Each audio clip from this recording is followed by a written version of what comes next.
Ring అవుతుంది. ఆయనతో మాట్లాడే ప్రయత్నం చేద్దాం. సార్ నమస్తే సార్. నమస్తే అండి. ఎవరు? అడపా శ్రీనివాస్ గారా సార్? నేనండి. సార్ నేను రవీంద్ర సార్, నెంబర్ 1 న్యూస్ నుంచి మాట్లాడుతున్నాను. చెప్పండి. సార్ ఏం లేదు, మనకి కటకం అంకారావు గారు తెలుసా సార్ మీకు? తెలుసండి.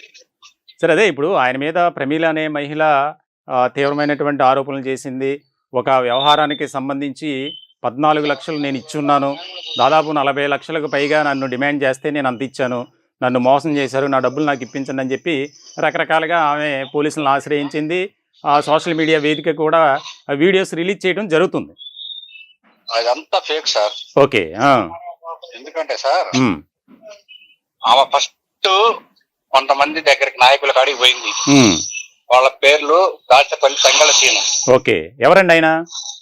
తంగళ సీన్ అంటే టీడీపీ లీడరు. ఓకే. నాయుడు వాళ్ళు, మాడుగొల్ల వాళ్ళోళ్ళు, చావా రామారావు ఇట్లా వాళ్ళు ఉంటే వాళ్ళ కాడికి పోయింది. ఇదంతా ఫిలిప్పీన్స్ లో వాళ్ళ అబ్బాయి చేసిన పైన అన్నమాట. ఓకే. కేసులో ఇరుక్కొని ప్రమీల వాళ్ళ అబ్బాయి అండి? ప్రమీల వాళ్ళ అబ్బాయా? వాళ్ళ అబ్బాయి. ఓకే. నవీన్ పేరు. అది కేసు అయ్యి గందరగోళం అయ్యి దానికి ఏదో మా పిల్లగాడిని కొంచెం ఇబ్బందుల్లో ఉండండి, హెల్ప్ చేయండి అంటే తమిళనాడు వాళ్ళు 3 వీళ్ళకి 4 ఇరుక్కున్నారు కేసులో. ఓకే.